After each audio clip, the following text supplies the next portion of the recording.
Hey guys, Ralph Havens here, and today is September 11th, 2020, and a sacred day, you know.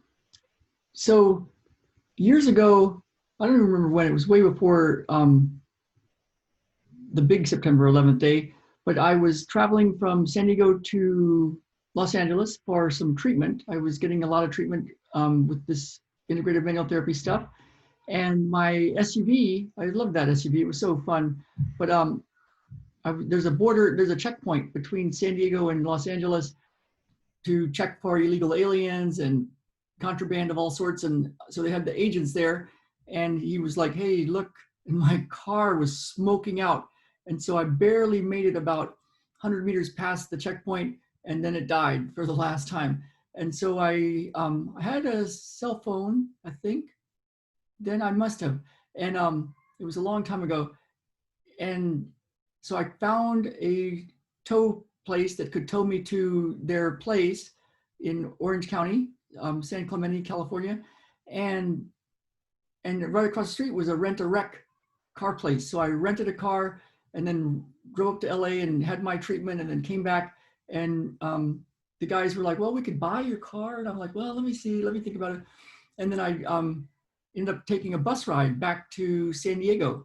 And the bus ride went through Camp Pendleton, the Marine base, and there was all these new recruits on it, all sorts of new recruits, young kids, 19-year-olds, 20-year-olds. Some guy that I was sitting next to from Detroit that was probably about upper 20s. I don't think he was 30. And it was in the lead up to the Iraq War. And that's an interesting war that we had, because no, it was actually after September 11th, because it was in the lead up to the Iraq War. And it was amazing. All the newspapers at the time, just a little side note, all of them, and so many of my friends, most of them thought that the Iraq War was, we should do that, invade Iraq, Saddam Hussein, and that they were somehow responsible in some way for the Twin Towers coming down. And it's like, it defied logic to me, because I'm thinking, it was a bunch of Saudis that were based in Afghanistan that did this, supposedly. And that's how it's what the narrative is anyway. So whatever you believe about stuff, or whatever you looked into, but there was no connection that we saw with Iraqis or Saddam Hussein, yet that's what the lead up was. And so we were invading Iraq, about to invade Iraq, or right about that time. And I was on a bus with a bunch of new recruits, these Marines, and it was quite a bus ride. I mean, it was kind of like, there's a lot of hills going into Camp Pendleton from the back way on this city bus. And I was amazed, like there was guys on the bus that were scared of the roller coaster ride of this bus. And I'm like, "Oh my God, you guys are going to be in Iraq soon, and you're scared of this?" Just a few of them, And the guy next to me, he had a lot of anger, but he was a good guy. You could tell he had come from a really hard past, probably didn't have a dad that was a really good guy, or he was a tough dude. And at one of the stops, everybody was getting out. It was a little stop to wait. I forgot where it was, but it was along the coast. And so everybody was getting out, use the bathroom, come back in. And one of the guys, a different guy, had a big jester hat on, and he was like the jokester of the group. You could tell he was having a great time laughing, and he was talking on his cell phone to his dad on the break, and you could tell that he really thought a lot of his dad, and his dad probably thought a lot of him, and there was a lot of pride for what he was doing. And then when he got on the bus, I was sitting next to this guy from Detroit that was full of a lot of anger, and he just hated that guy because the guy was joking around, and he probably had all sorts of thoughts about, like, you're going to get us all killed if you joke around. And so there was all this dynamic and then the other guy next to me was scared of the ride through the hills of Camp Pendleton. And I was like, man, these young guys, it's just amazing. It's just amazing. And so now September 11th, here it is. And, everybody's got their stuff from the past that takes them to a place where they're in right now. And we can be fighting for stuff, and we can be rallying against stuff, and there's the right stuff and the wrong stuff, and the good guys and the bad guys. But, as I was sitting here in my meditation this morning, I thought, when I'm long gone, hopefully it's quite a few years from now, but there's going to be good guys and bad guys, and good things going on and bad things going on, and the problems of the day and the disasters, and it's not like they're going to go be gone for good on this earth anyway. And they've been going on since the beginning of time.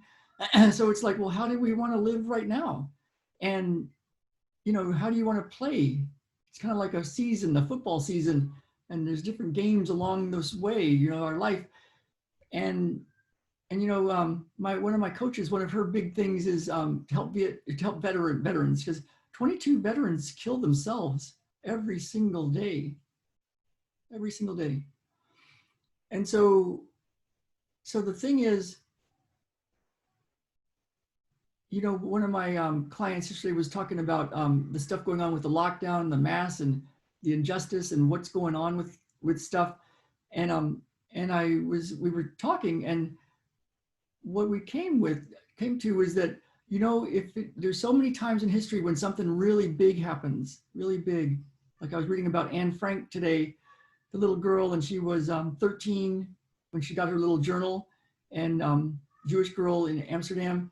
And then, most of you know the story, of course. And a few days later, 12 days later or so, she was hiding in her dad's factory or office or something upstairs. And that's where she would spend the next couple of years till she was taken away to a concentration camp. And then she later died, from being in that concentration camp. But she wrote some amazing things in there that are still to this day, Diary of a Young Girl, move people. And the thing is, these obstacles, these problems of the day, these things, they can put a charge on us, right? They can really affect us. September 11th. And the thing is, that charge, whatever it is in there that shows up when these obstacles show up in life, there's something there. And if what I found, to sit in stillness and sit with it and be with it, it can transform and it can be different.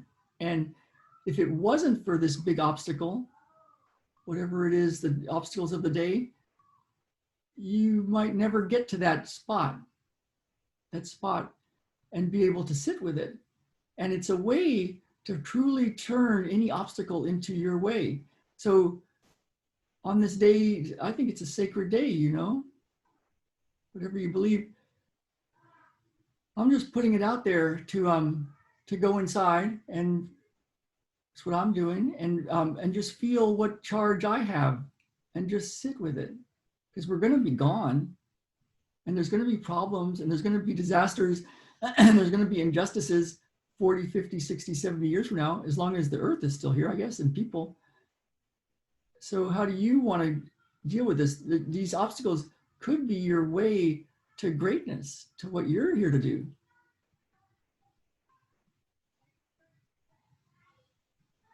Stuff that you would never have touched if it wasn't for having to go through an obstacle.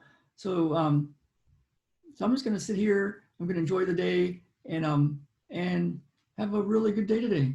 All right, you guys, let's get out there and live. Let's really live.